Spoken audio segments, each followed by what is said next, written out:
네, 반갑습니다. 여러분, 요즘 스포츠계에서는 되게 중요한 시간입니다. 왜냐면 또 여러 가지 4대 스포츠 중에서 뭐 야구, 축구, 농구, 또 뭐죠? 배구. 네, 감사합니다. 특히 야구가 지금 프리시즌이거든요. 야구가 곧 시작하는데 또 얼마 전에 어젠가요?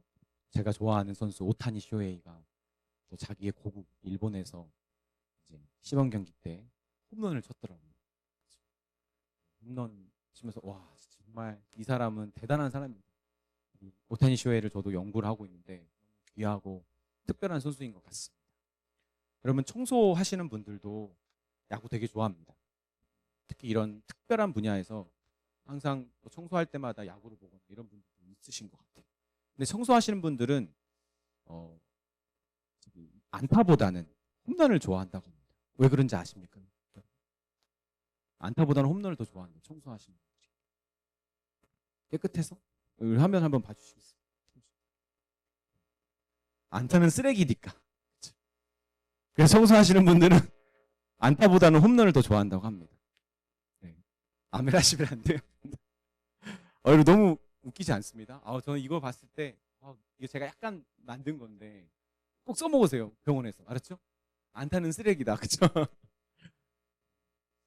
여러분, 기쁨이 주는, 즐거움이 주는 힘, 여러 가지 우리의 편견과 장벽, 문화적인 장벽, 심지어 서먹서먹했었던 관계까지도 이렇게 풀어줄 수 있는, 열어줄 수 있는 그런 힘이 저는 기쁨에 있는 것 같습니다.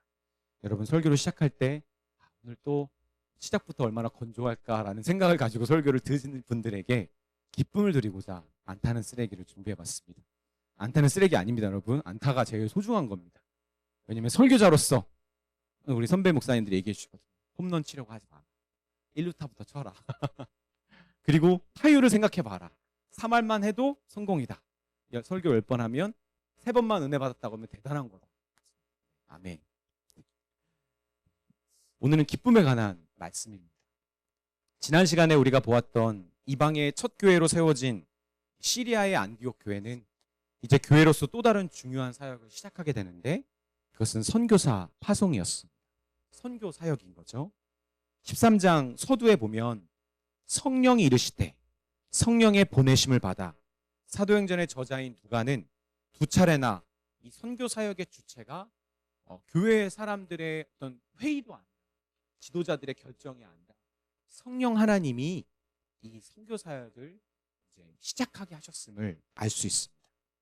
성령님은 교회에게 바나바와 사울을 따로 세워서 그들을 소아시아 쪽으로 보낼 것을 명하셨고 교회는 이에 순종합니다.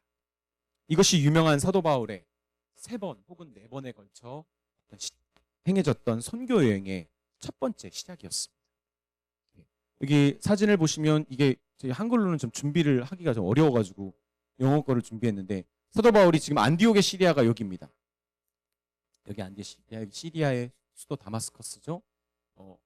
안디옥의 시리아에서 이 바나바의 고향이었던 이 구브로 섬에 도착해서 여기서 먼저 선교 사역을 하고 그 다음에 바보 항구에서 버가로 갔다가 그리고 비시디아의 안디옥으로 갔다가 그리고 더베까지 이르렀다가 다시 거꾸로 돌아갑니다. 이렇게 다시 거꾸로 돌아갑니다.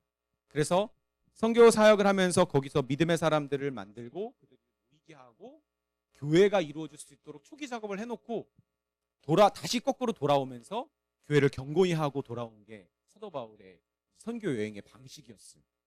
그리고 이것이 여행이긴 하지만 사실은 원한다면 그들이 정말 가능하다면 허락만 되다면 오래 머물 생각이었는데 계속 쫓겨나거나 박해를 받았기 때문에 어쩔 수 없이 오래 머물지 못하고 이제 계속 이동을 했던 거예요. 그래서 선교 여행이라고 해서 잠시 머물 생각이 아니었다라는 것을 우리가 볼 필요가 있습니다. 누가는 이 사도행전의 저자 누가는 선교 여행 중 1차 선교 여행 중 강한 능력을 발휘했던 비시디아 안디옥 교회 거기 안디옥에서의 바울의 설교에 주목합니다.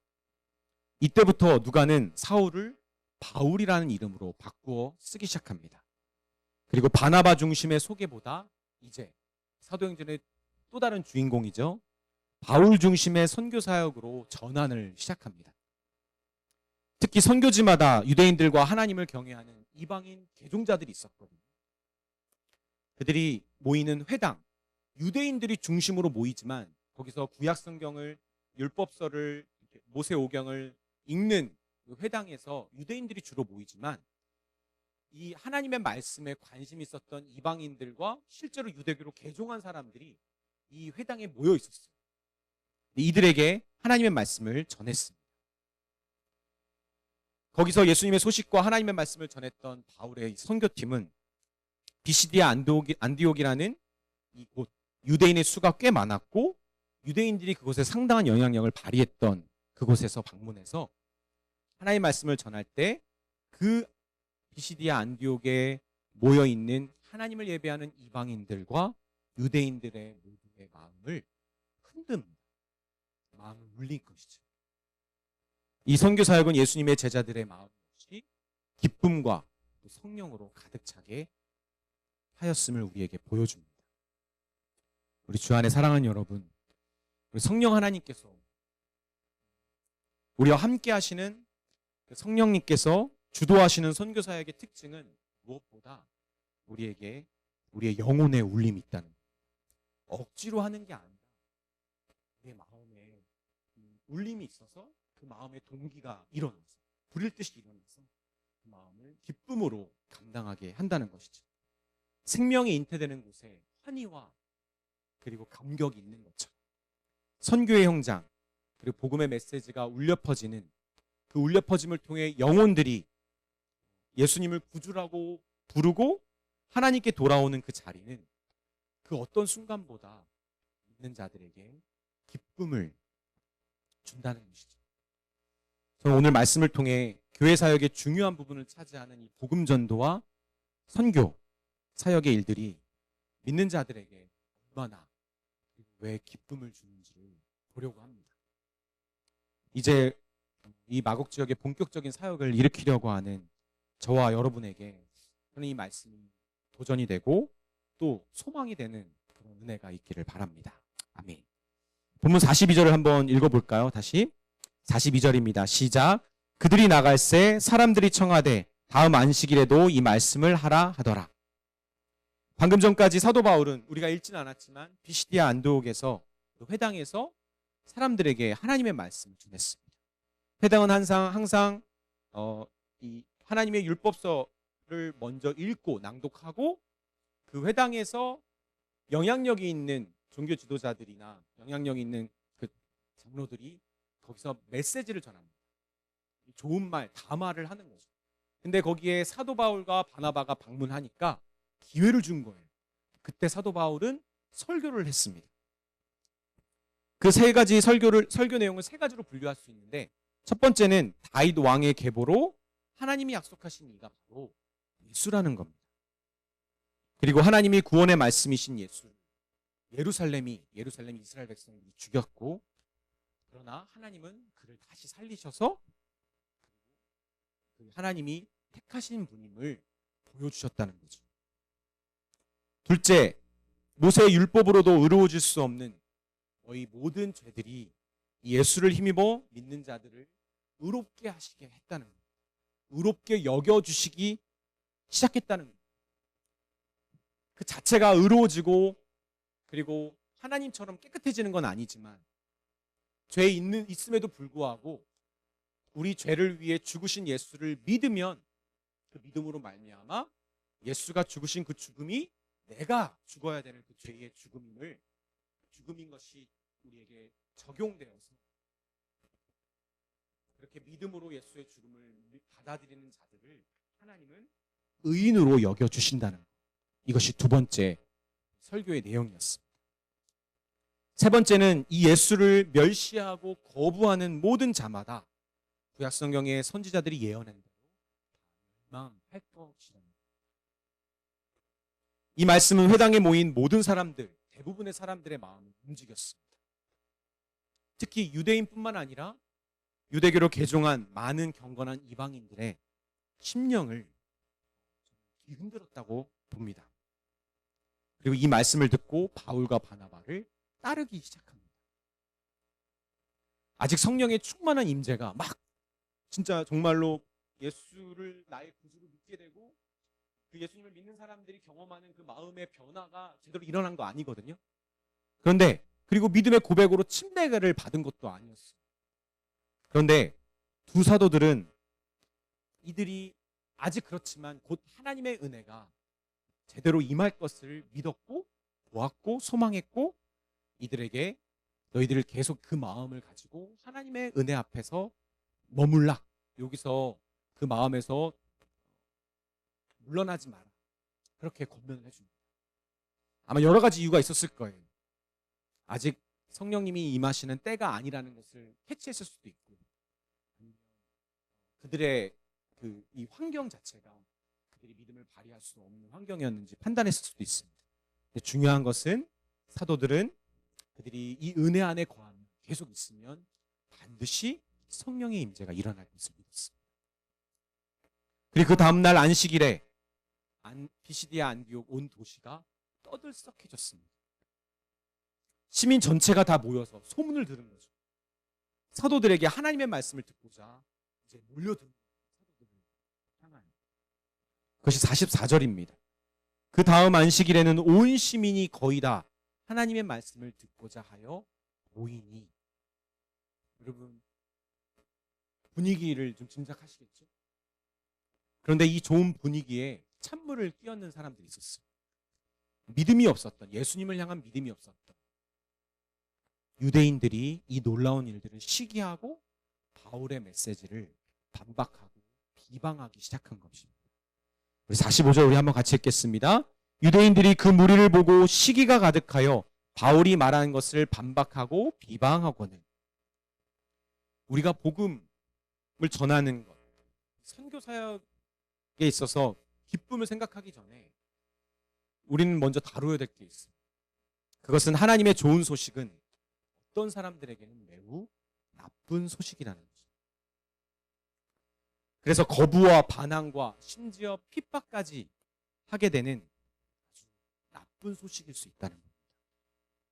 일부 유대인들은 분명 이 유대 지도자들에 속한 사람들이었겠죠.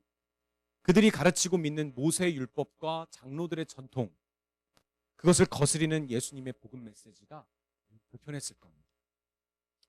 그런데 저자 누가는 그들이 바울의 설교를 비판한 이유가 그 내용 때문이 아니라 그 무리를 보고 시기가 가득하여라고 먼저 증언합니다. 종교 진리의 문제가 아니라 인기와 그들이 쥐고 있었던 권력, 그것을 잃을까 봐 그들이 불안하고 두려웠던 것이죠.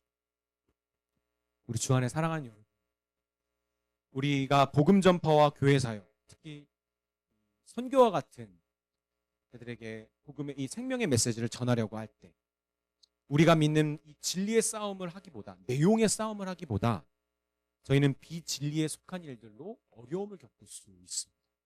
우리가 이것을 알아야 돼요. 요즘 교회에서 잘하는 전도 방법이 붕어빵 전도나 뻥튀기 정도 같은 것도 있어요. 뭔가 자극적이지도 않으면서 아이들에게나 어른에게나 편하게 다가갈 수 있는 전도 방법입니다. 그러나 근처에 만약에 붕어빵 장사하시는 분이 있다면 어쩌면 그들에게는 생계의 위협을 받는 치명적인 일이 될 수도 있겠죠. 분명히 교회를 좋게 보지 않을 것이 자명합니다. 예전에 제가 서울 노원에 있는 교회에서 사역을 했을 때 거기가 상가교회였어요. 이런 상가처럼 오래된 상가였지만, 그런데 그 사역에 그 상가에 문방구나 마트가 그렇게 많지는 않았어요. 그런데 1년에 한 번 혹은 2번 교회가 이제 장터를 열어가지고 교회 사람들이 안 쓰는 물건들 중에 좋은 것들을 이렇게 내놓고 그것을 이제 사면 살 수 있도록 이런 플리마켓 같은 것들을 하는 거예요. 근데 교회가 그런 거를 한 번 열면 어떻게 해서 한쪽에서는 뭐 하시죠? 분식을 열심히 만드시고 전을 만드셔서 그것을 판매합니다. 아주 저렴한 가격에. 근데 문제는 그거를 토요일 날 하면 장사를 하셔야 되는 분식집 사장님들이 그날 장사가 완전히 끝나는 거죠. 그런 어려움과 불편함이 이제 있는 거예요. 그래서 교회 사람들은 머리를 맞대고 묘안을 냈습니다. 토요일 날 그분들의 장사 대략적인 수입 정도를 우리가 알아서 교회가 그날 하루의 일의 수입 정도를 교회가 선물을 하자. 그리고 그날은 쉬실 수 있도록 딱 일회성입니다. 그래서 이거를 먹는 지역 주민 사람들도 그리고 이 비슷한 업계에 있는 사람들도 충분히 납득될 정도. 많이는 들 수는 없지만 교회가 이렇게 노력한다는 것을 보여드릴 필요가 있었습니다. 분명 우리는 이곳에서 전도를 할 때 좋은 아이디어가 있겠죠. 그러나 우리는 이러한 부수적인 어려움들을 맞이할 것이고 그것에 저희는 대비할 필요가 있습니다. 왜냐하면 이 지혜가 필요한 이유는 우리가 싸워야 되는 진짜 싸움은 진리의 싸움이지 이런 싸움이 아닙니다. 여기에 힘 뺄 필요도 어려움을 겪을 필요도 없는 것입니다. 그런데 바울과 바나바는 이 종교 지도자급 유대인들이 그들을 비난하고 비방하는 것이 비단 이런 그들의 권력을 잃을 것 같아서 대한 두려움, 인기를 빼앗길 것에 대한 두려움, 그것만이 아님을 알았어. 46절 우리 한번 같이 읽어볼까요? 시작. 바울과 바나바가 담대히 말하여 이르되 하나님의 말씀을 마땅히 먼저 너희에게 전할 것이로되 너희가 그것을 버리고 영생을 얻기 위하여 합당하지 않은 자로 자처하기로 우리가 이방인에게로 향하노라. 겉으로 보기에는 그게 문제가 맞았어. 그러나 바울은 이들의 마음속에 이 진리가 거스르다, 되게 이들에게 불편하다는 것을 안 것이지. 여러분, 예수님의 유명한 말씀 중에서 저도 많이 사용하기도 하는데 들을 귀가 있는 자는 들을지어다. 여러분, 이 말씀 혹시 기억하십니까? 들을 귀가 있는 자는 들을지어다. 사도행전을 기록한 누가가 쓴 또 다른 복음서 있잖아요. 누가복음 14장 후반부에 예수님께서는 수많은 무리들이 당신을 따라다닐 때 예수님 초치는 말씀을 하세요. 그래서 많은 사람들이 예수님을 더 이상 안 따라가는 일이 생겨납니다. 진정한 제자가 누구인지를 가르쳐 주시는 말씀을 하필 가장 인기가 많은 때 하신 거죠. 누가복음 14장 25절 27절의 말씀인데 제가 읽겠습니다. 수많은 무리가 함께 갈새 예수께서 돌이키시다 이르시되 내게 오는 자가 자기 부모와 처자와 형제와 자매와 더욱이 자기 목숨까지 미워하지 아니하면 능히 내 제자가 되지 못하고 누구든지 자기 십자가를 지고 나를 따르지 않는 자도 능히 내 제자가 되지 못하리라. 물론 이 말씀은 오해를 낳기도 했죠. 하나님이 우리에게 허락하신 소중한 부모님과 형제자매를 미워하란 말은 그 말 아니잖아요. 더 사랑하느냐. 만약에 혹 정말 형제자매나 내 평생의 의인이라 할지라도 그 사람이 예수를 못 믿게 막는다면 그 사람 미워해야 돼요. 그게 진짜 예수님의 제자의 모습입니다.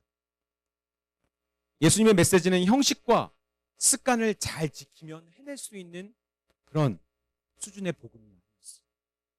이것은 모세의 율법을 어떤 명문화된 문자적인 율법을 완전히 뛰어넘어서 어떤 차별과 다름도 존재할 수 없는 철저히 하나님 중심의 메시지입니다.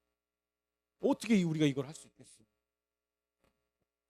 혹시 우리 복음반 했던 현준 형제나 복음반을 했는 분들이 있는지 모르겠지만 그 복음반 제일 먼저 주제가 바로 그 젊은 부자 간원의 말씀이었거든요.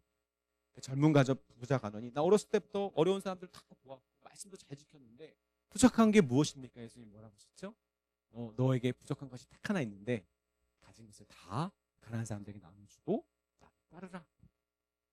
근데 젊은 부자 간원의 마음에 뭐가 딱 걸렸죠? 가난한 사람들 도와줘라? 다 주라고? 부자에게 돈이 자기 자신이고 연예인에게는 자기 얼굴이 자기 자신이고 자기 재능이 자기 자신이고 설교자에게는 자기의 목회 경험과 이런 게 자기 자신이고 그걸 다 돈이라고?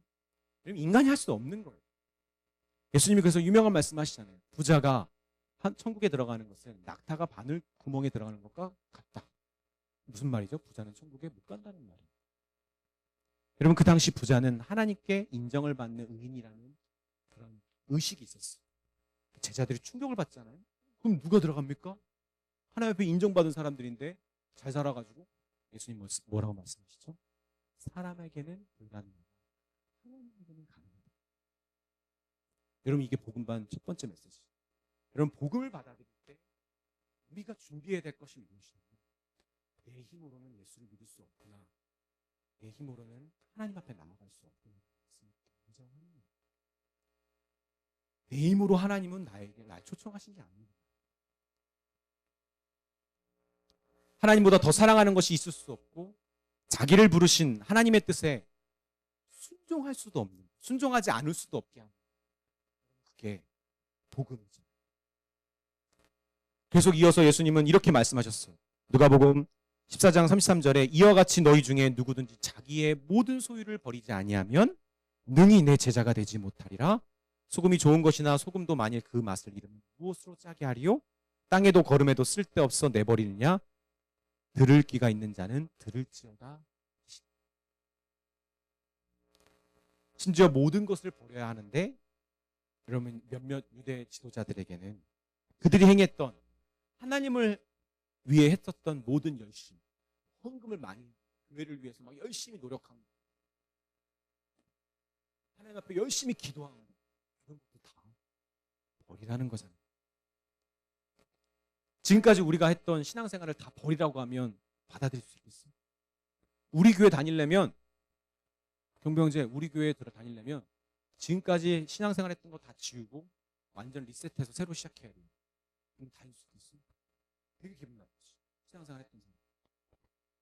목사님 제가 이런 말 안 하려고 했는데 제가 몇 독 했는지 아세요? 제가 ESV 스터디 바이블을 열심히 연구했던 사람입니다. 하루에 3시간씩 기도하는 사람. 제가 개척교회를 2교회나 도왔고 세웠던 사람인데 그걸 다 버리라고요? 이 교회 안 다니면 되지, 이런 식으로 나오겠죠. 신앙생활 자체를 안 해본 사람은 몰라도 조금이라도 떳떳하게 말할 수 있는 사람들은 불쾌했을 겁니다. 그런데 예수님의 복음을 받아들인다는 것은 당시 유대인들에게나 이방인들에게나 지금 이 시대를 살고 있는 우리들에게 동일한 기회를 요구합니다. 우리로서 불가능하고요, 다 이룰 준비가 되어야 됩니다. 실제로 예수님을 앞에 다 내려놓지 않으면 예수님 믿을 수 없습니다. 예수님의 능력으로 이 교회와 함께 하고 싶다면 저도 여러분도 그 전까지의 교회에 대한 생각과 마음가짐을 저는 리셋해야 될지도 모릅니다. 저는 이게 복음의 능력이라고 믿습니다. 고린도후서 5장 17절에 그런즉 누구든지 그리스도 안에 있으면 새로운 피조물이라 이전 것을 지나갔으니 보라 새 것이 되었다. 복음의 일은 언제나 새 것을 요구하고요, 옛 것을 부분 고쳐 쓰는 것이 아니라 하나님 앞에서와 가족과 이웃 앞에서 새로운 마음으로 사는 것입니다. 새로운 사람을 만나는 것이며 새로운 사역을 두려워하지 않고 새로운 믿음의 도전을 받아들이는 것이 저는 복음 사역이라고 믿습니다. 이에 바울과 바나바는 담대히 그들에게 말하죠. 하나님의 뜻대로 복음을 너희에게 먼저 전했지 유대인들아. 그러나 그것을 거부하는 너희에게 영생이 합당치 아니하니 우리는 이방인들에게로 간다. 복음의 말씀을 들을 귀가 있는 사람들, 어쩌면 유대인들 중에나 이방인들 사이에서 하나님 앞에서 내세울 게 하나도 없는데, 그래서 자기의 무지함과 무경험과 신앙생활 하기에 너무 악조건인 자기의 성향과 모습을 보면서 답답함이 있었던 사람들에게 오직 예수님을 믿음으로 말미암아 모든 하나님을 거역한 죄들을 용서해 주시고 의로 덧입게 해주신다는 예수님의 복음 메시지가 그들에게 얼마나 기뻤을까요? 여기 당시 이방인들 중에 개종한 사람들이 많았다고 했잖아요. 유대교로 들어왔습니다. 하나님의 말씀을 듣고 하나님을 믿어지고 하나님을 경외하기 때문에. 그런데 그들의 마음속에 어떤 생각이 자리 잡고 있었을까요? 내가 완전한 유대인이 아니라는 생각. 막 내 옆에 있는 유대인들은 뭐 어렸을 때부터 토라의 말씀을 다 암송하고 부모님에게 철저히 신앙 훈련도 받고 딱 찌르면 바로 하나님의 말씀을 종교적인 습관과 그들의 기도의 말투와 모든 게 다 완전한 유대인입니다. 자기는 속해 있지만 속해 있지 않은 그 한계, 벽. 그러면 그 보이지 않는 벽이 이방인들에게 분명히 있었어요. 전 그걸 느꼈거든요. 저 25살에 예수를 만났지만 모태신앙으로 교회를 다녔지만 정말 교회를 열심히 다니시는 분과 같이 막 청년부 예배하고 신앙생활 하지만 벽이 있다는 것을 알았어요. 나도 뭔가 열심히 하고 있는데 칭찬해 주니까 분명히 다른 그 벽이 있었고 그 벽은 실제로 예수님을 만나고도 있었어요. 어느 정도 임시적으로 있었어요. 기도도 제대로 할 줄 모르고 찬양도 거의 찬송가만 어렸을 때 들었던 거예요. 그런데 그런 이방인들은 정말 하나님을 너무 사랑해서 진짜 하나님의 백성이 되고 싶은데 어쩔 수 없이 완전한 벽이 느껴지는 그 이방인들에게 바울이 뭐라고 말했냐면 예수님을 믿으면 완전한 하나님의 백성. 내가 할 수 없는 것인데 할 수 있는 거예요. 그게 바로 믿음 아니에요. 그럼 이 메시지를 들었을 때 이방인들이 얼마나 기뻤어요. 그럼 우리 안에서도 뭔가 부러운 사람이 있을 거야. 나도 저 사람처럼 신앙생활하고 싶다. 나도 저 사람처럼 사회생활하고 싶다. 저 사람처럼 외모나 배우자를 만난다. 근데 나의 한계를 아니까 될 수 없다는 것을 계속 느끼는 사람들에게 될 수 있는 길이 딱 열리는 순간, 그 막혔던 담이 무너지는 순간, 그것이 얼마나 기쁠까. 그 회당에 유대인들도 있었습니다. 그들의 신앙생활은 항상 죄책감으로 가득 차 있었어요. 멋지게 보여지는 신앙생활을 잘하는 사람들과 달리 자기는 자꾸 습관적으로 하나님을 미워하고 거역하는 마음이 자꾸만 생기고 삶에서 죄를 자꾸 짓게 되고 하나님 앞에 약속한 것을 자꾸 어기게 되는 그 죄책감에 계속 짓눌려 있는, 회당에서 하나님의 율법의 말씀을 전할 때마다 하나님을 사랑하는 사람은 하나님의 이름을 망명되어 일컫지 말고 하나님을 경외하고 어려운 사람들을 도와주고 막 이런 말씀을 들을 때마다 그 유대인의 마음속에 계속 눌리는 거예요. 그렇게 못 살고. 그런데 그 눌려있던 그 죄책감의 무게를 사도 바울이 모든 죄를 예수가 짊어지셔서 대신 죽으셨고 이제 내가 이 죄를 해결할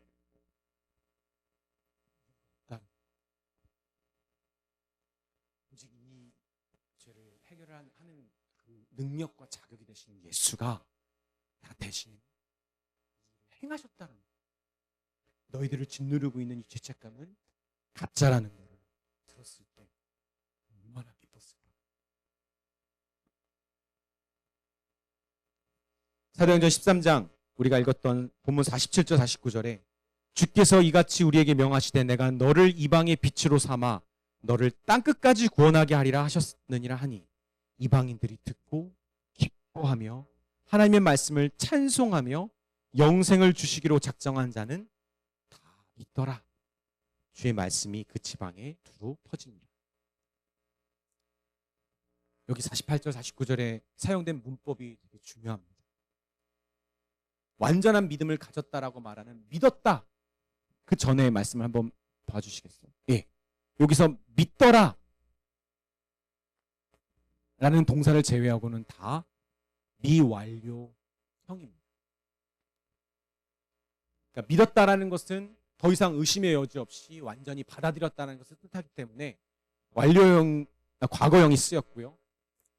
듣고 기뻐하여 찬송하며 이 단어들은 동사는 다 미완료형이 쓰여서 계속적으로 일들이 일어나는 거예요.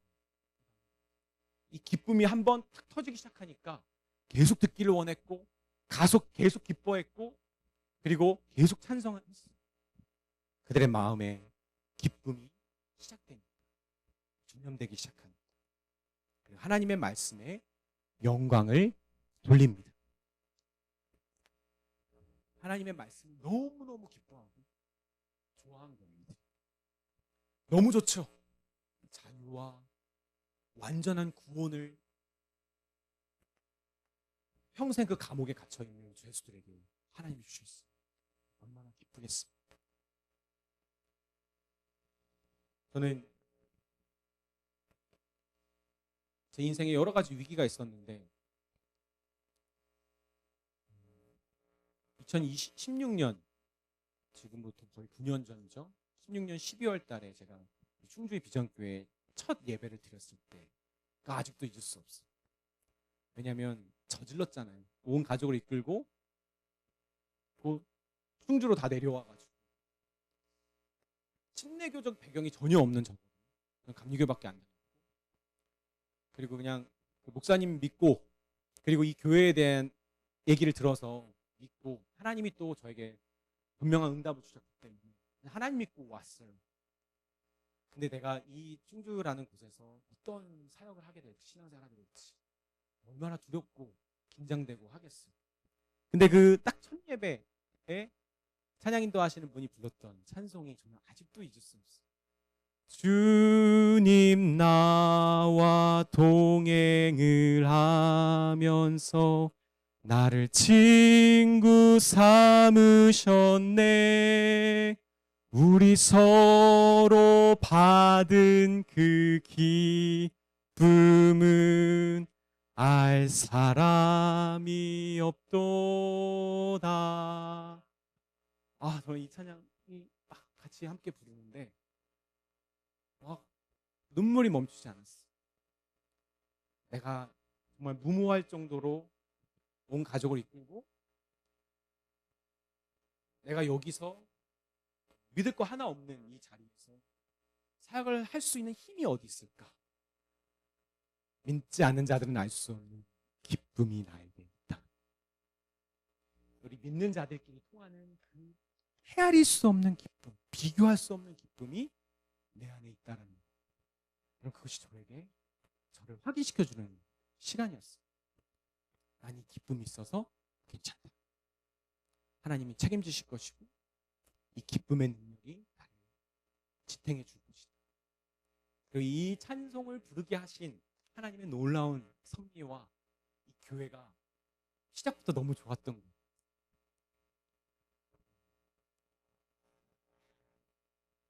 우리 주 안에 사랑하는 여러분, 여러분과 저 스스로, 그리고 우리 모두에게 저는 여기서 도전하고 싶습니다.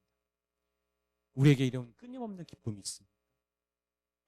여러분은 어떤 신앙생활을 통해서 어떤 기쁨을 누리십니까? 우리 믿음 생활 가운데 예수가 나의 구주이신 것을, 나의 구원자이신 것을, 나를 책임지시는 분이신 것을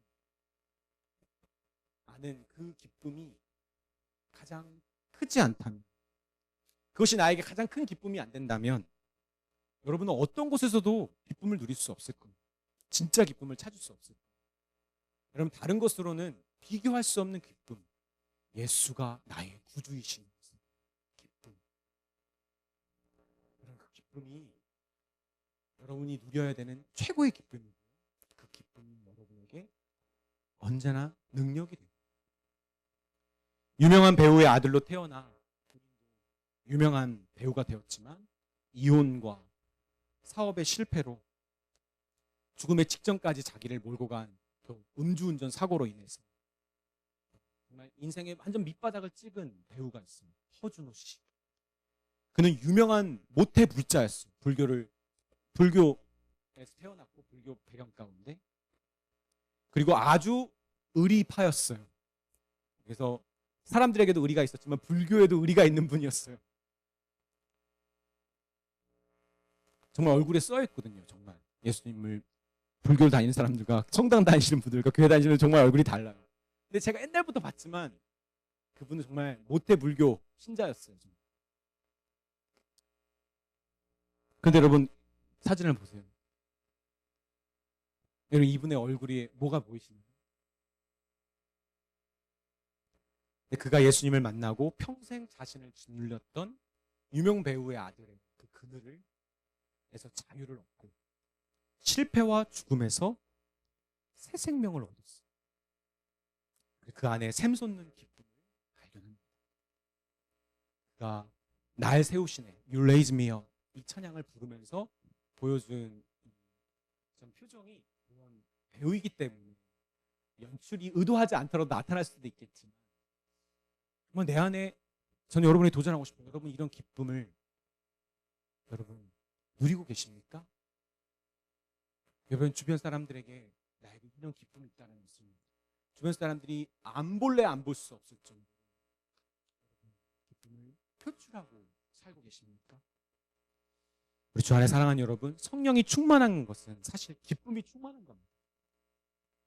성령이 이끄시는 생명이 얻은 자리가 기쁨이 충만하고 성령이 충만한 겁니다. 저는 여러분에게 신앙의 삶이 성령이 충만하기를 바라요. 예수 생명을 얻은 삶이기에 여러분 기쁨이 넘쳐야 된다는 것을 여러분 믿음으로 도전하고 싶습니다. 네. 근데 마지막으로 우리가 주목해야 될 기쁨이 있어요. 그것은 제자들의 기쁨입니다. 우리 50절 52절을 우리 한번 같이 읽겠습니다. 시작. 이에 유대인들이 경건한 귀부인들과 그 신의 유력자들을 선동하여 바울과 바나바를 박해하게 하여 그 지역에서 쫓아내니 두 사람이 그들을 향하여 발에 티끌을 떨어버리고 이고니온으로 가거늘 제자들은 기쁨과 성령이 충만하니라. 물론 여기 있는 제자들이란 말은 바울과 바나바만을 말하는 게 아니라 오히려 문맥상으로는 남겨진 사람들일 수도 있습니다. 그런데 저희는 이 제자들이 이렇게 기뻐하는 모습을 사도행전을 통해서 계속 봤잖아요. 사도행전 5장에서 사도들이 표적과 기사를 많이 일으키자 수많은 병자들이 치유를 받고 다른 도시에도 와서 막 치유를 받습니다. 귀신 들린 자들도 치유를 받습니다. 그런데 대제사장과 사두개인 당파가 일어나서 제자들을 옥에 가둘 때 하나님의 천사를 통해 사도들이 풀려나고 다시 이들이 잡혀서 신문당하고 예수님 말하지 마라 협박당하고 아주 죽음까지 이를 수 있는 채찍질을 당했을 때 그들이 다시 모여서 뭐 했죠? 하나님을 찬송하고 기뻐했어요.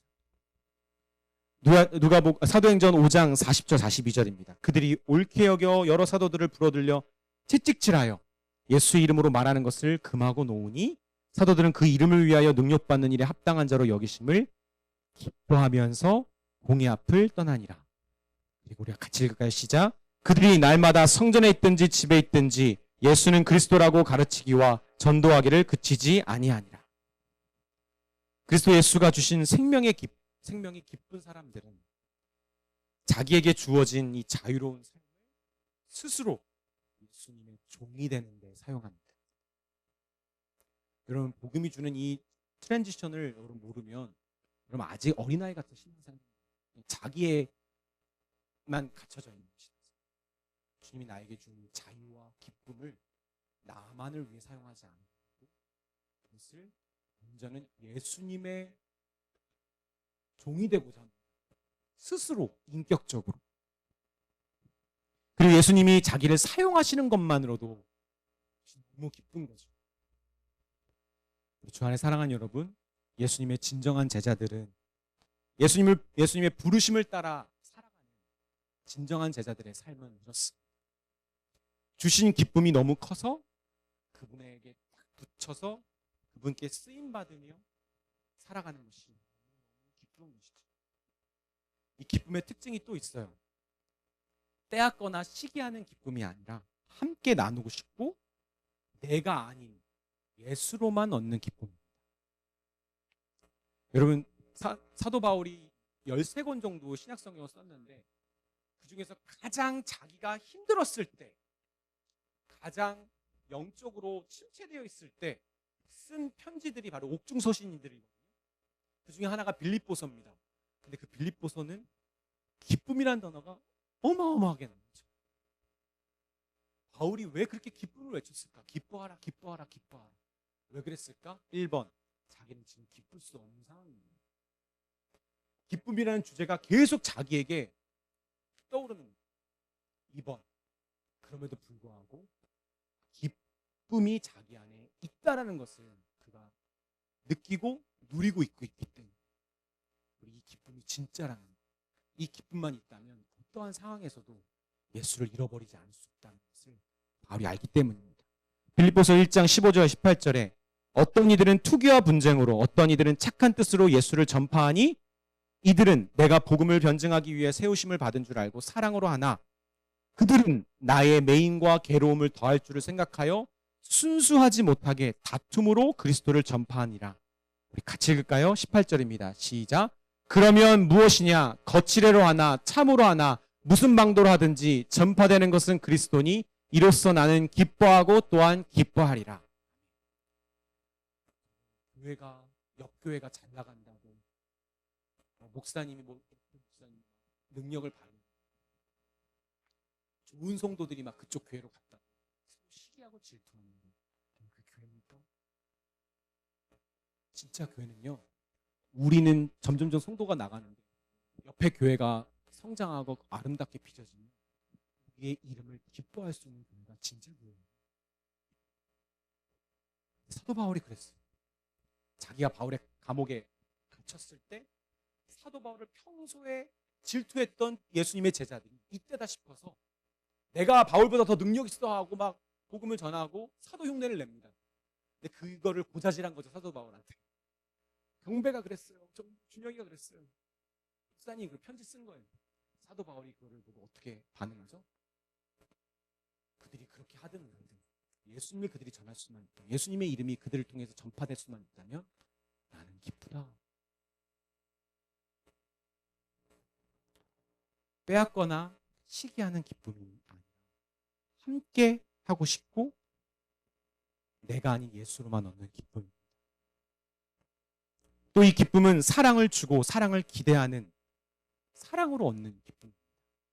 빌립보서 2장 1절에 그러므로 그리스도 안에서 무슨 겉면이나 사랑에 무슨 위로나 성령의 무슨 교제나 긍휼이나 자비가 있거든 마음을 같이하여 같은 사랑을 가지고 뜻을 합하여 한 마음을 품어 아무 일에든지 다툼이나 허영으로 하지 말고 오직 겸손한 마음으로 각각 자기보다 남을 낮게 여기고 각각 자기 일을 돌볼 뿐더러 또한 각각 다른 사람들의 일을 돌보아 나의 기쁨을 충만하게 하라. 너희 안에 이 마음을 품으라. 곧 그리스도 예수의 마음. 지금 바울이 무슨 얘기를 하냐면 영적인 부모로서 이 영적인 자녀들인 이 빌립보 교인들에게 서로 사랑하라라고. 너희들이 서로 사랑하면 난 그게 제일 기쁘다. 그럼 진짜 목회자, 진짜 부모, 여러분을 진짜 영적인 스승은요, 여러분이 신앙생활을 잘하고 뭔가 퍼포먼스를 내는 것을 기뻐하지 않습니다. 그것을 주목하지 않습니다.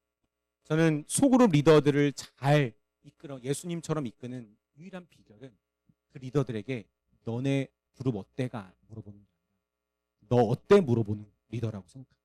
전 예수님이 그랬다고 생각해요. 예수님이 만약에 막 목사님들이 모이신 곳에 찾아오셔가지고 예수님 목사님들 보고 너 믿는 자들의 교회 지금 어떻게 전도하고 어떻게 부흥했어? 이거 물어보실 것 같아요. 저는 절대 제가 아는 예수님 그렇게 물어보지 않는다고 생각해요. 예수님이 만약에 오시면 목사님들이 막 있는 데서 오시면 가장 어렵고 힘든 목사님에게 가장 먼저 찾아가셔서 제일 잘 알고 그리고 항상 노래하는 거 제가 힘들어서 이거 눈물 나는 거 아닙니까? 예수님의 마음 생각하니까. 예수님은 우리의 사역에 관심 있으신 거예요. 우리한테 관심 있으신 거죠. 사도 바울이 정말 그래요. 사도 바울은 이 빌립보 교인들이 뭔가 전도를 많이 하고 헌금을 많이 하는 데 관심 있는 게 아니라 서로 한 마음으로 사랑하는 것에만 기쁨을 누리는 진짜 영적 스승이고 아버지였던 거지. 자녀들을 향한 부모님의 사랑도 이런. 우리 90 넘으신 이제 곧 2년 후면 100세를 찍으시는 우리 할아버지 항상 명절 때마다 자녀들 걱정, 자녀들이 서로 모였으면 하는 마음 그것밖에 없습니다. 또 이 기쁨은 희생이 가져오는 슬픔을 뛰어넘는 희생으로 얻는 기쁨입니다. 빌립보서 2장 17절 18절에 말씀 자꾸 보여드려 죄송해요. 만일 너희 믿음의 재물과 섬김 위에 내가 나를 전제로 드릴지라도 나는 기뻐하고 너희 무리와 함께 기뻐하리니 이와 같이 너희도 기뻐하고 나와 함께 기뻐하라. 이게 무슨 말이냐? 너희가 예수님을 제대로 만날 수만 있다면 나를 하나님 앞에 제물로 바친다 할지라도 기쁠 것이다. 사실 바울과 바나바는 이 비시디아 안디옥에서 복음을 제대로 못 전했어요. 회당에서만 말씀을 전했습니다. 그러나 그들은 그곳에 복음이 선포되었다는 것만으로도, 수많은 이방인들이 이 복음에 반응했던 것만으로도 기쁘고 감사를 누렸습니다. 여러분, 이 사진 혹시 누군지 아세요? 누군지 아세요? 이분은 1976년부터 기독교 뮤지컬 새롭게 하소서를 당시 여러분이라는 유명한 노래를 부르신 당대 최고의 여가수죠. 윤복희 씨입니다. 방금 전에 소개했던 허준호 씨가 찬양을 부르는 모습을 보고 있는 얼굴입니다. 윤복희 씨. 그녀는 매우 기뻐하고 있죠. 근데 여러분, 이 기쁨의 비용이 얼마인지 아십니까? 이 그녀가 이렇게 기뻐할 때까지 든 비용 20년이었어요. 20년 전에 허준호 씨를 처음 만나고 그분이 가장 비참한 생활을 하고 있을 때 그 사람을 어머니처럼 품고 20년 동안 그 사람, 이 허준호 씨 유명한 모태불자를 위해서 기도했는데 20년 만에 허준호 씨가 예수님 안에서의 기쁨을 누리는 것을 보면서 기뻐하는 모습입니다. 주 안에 사랑하는 여러분, 저도 생각해봤어요. 그리고 여러분을 생각해봤어요. 우리는 무엇이 제일 기쁠까? 저는 여러분을 위해서 기도할 때 하나님 앞에 그리는 그림이 있어요. 하나님, 희정자매가 이런 기쁨을 누리게 해주세요. 이런 모습. 왜냐면 믿음으로 보니까 하나님이 약속하신 거거든요. 경배 형제가 이런 신앙인으로서의 기쁨을 누리게 하소서. 이런 하나님 앞에 성장하고 성숙하여서 이런 능력을 발휘하는 신앙인이 되게 하소서. 근데 그것은 퍼포먼스 쪽이 아니라 하나님과의 관계이고 포기하지 않는 예수님의 믿음의 관계입니다. 저는 그것을 믿음으로 보기 때문에 기뻐하고 또 기뻐하려고 기도합니다. 그리고 보고 싶습니다. 근데 여러분도 마찬가지일 거예요. 희정자매도 새로 결혼한 이 커플이 주님 안에서 한 모함이 되어서 견고한 주님의 가정을 이루는 것을 보면 너무 기뻐할 거예요.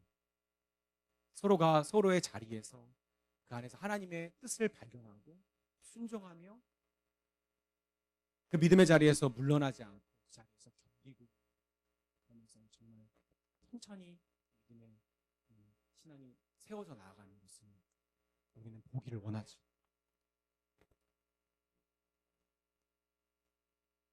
여러분, 우리는 주님이 주신 기쁨을 위해 살아가는 사람들입니다. 더 큰 기쁨은 없어요, 여러분. 이상한 거예요, 더 큰 기쁨. 예수님을 만났을 때만큼 더 큰 기쁨은 없습니다. 그러나 그 기쁨을 더 누리고자, 더 얻고자, 지키고자, 나누고자 사역하는 거죠. 주님을 전하는 겁니다. 생명을 얻는 그 기쁨, 내가 누렸던 그 기쁨만큼 기쁘다는 것을 알기 때문에. 그리고 저는, 이건 저의 개인적인 마음이지만, 정말 이 기쁨을 아는 사람은요, 그 사람을 위해 기도해 줄 때, 그 사람을 예수님을 믿게 하기 위해서 기도할 때 절대 빼먹지 않고 하는 기도가 있어요. 하나님, 나보다 더 예수님을 더 깊게 만났어요. 나보다 더 하나님 예수님을 위해 살아가는 능력을 누리게 해주세요. 여러분, 사랑하지 않으면, 그리고 이 진짜 기쁨을 갖지 않으면 나올 수 없는 고백입니다. 성령으로 이 기쁨을 아는 자로서, 이 기쁨을 위해 사역하는 자에게 하나님이 성령 충만을 저는 허락하실 것을 믿습니다. 성령 충만과 주님을 얻는 기쁨, 주님을 아는 기쁨, 주님을 전하는 기쁨, 주님을 전하고 주님을 그 사람이 얻었을 때 함께 누리는 그 기쁨, 그 기쁨이 있는 사람은 하나님이 성령 충만으로 계속 그 기쁨을 고쳐주시고, 성령 충만한 사람은 기쁨을 계속해서 찾게 됩니다. 특별히 사도 바울의 메시지를 통해 이런 기쁨으로 선교 사역을 시작한 초대교회의 모습을 우리가 바라보면서 진짜 우리 교회에게 지금 필요한 게 무엇인지를 우리가 바로 잡았으면 좋겠습니다. 아까 희정자매가 이 메시지를 내용을 아는 것처럼 먼저 우리가 이 안에서 정말 기뻐하고 사랑하고 나누는 기쁨, 서로 세워주는 기쁨, 서로가 예수님 앞에 더 나아갈 때 누리는 그 기쁨을 우리가 누리기 시작할 때, 구하기 시작할 때 이 교회는 우리가 굳이 바깥으로 나가지 않아도 그렇지만 나가야 됩니다. 저는 정말 오히려 사람들이 몰려온, 사람들이 정말 이 교회에서 함께 신앙생활하고 싶은 성령이 충만한 교회가 될 줄 믿습니다.